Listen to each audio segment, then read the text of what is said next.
Giang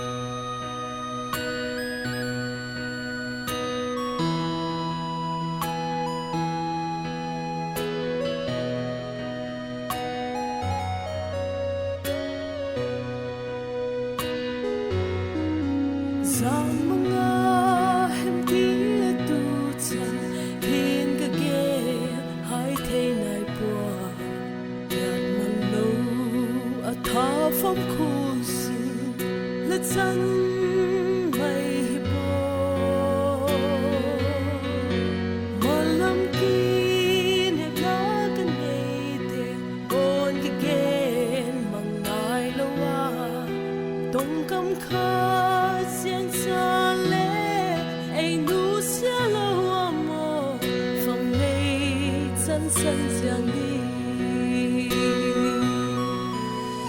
sắc min giang lẽ có câu ngầm lâu ô gần na bật tuổi đông lại tất cả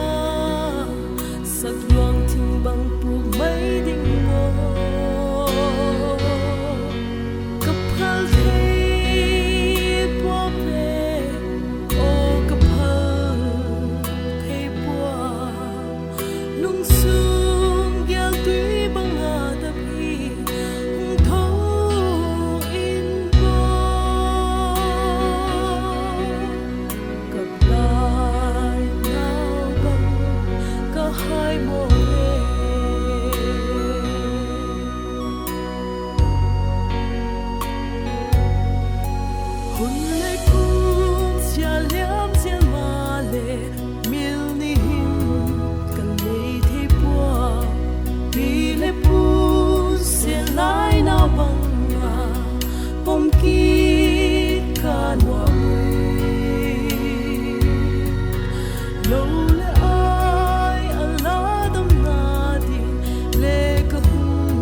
boy boy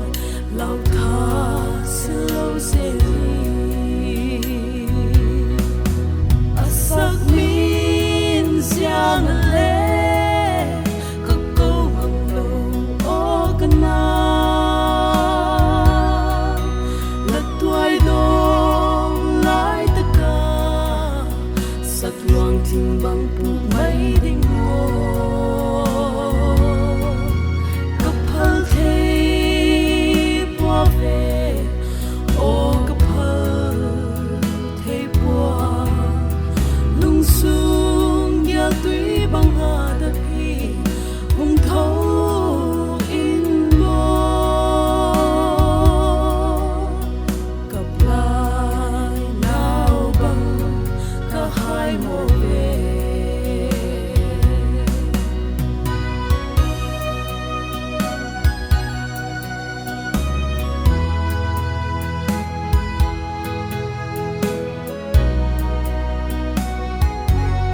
Now I'm going to show you how to chew chewing gum. Now the first step is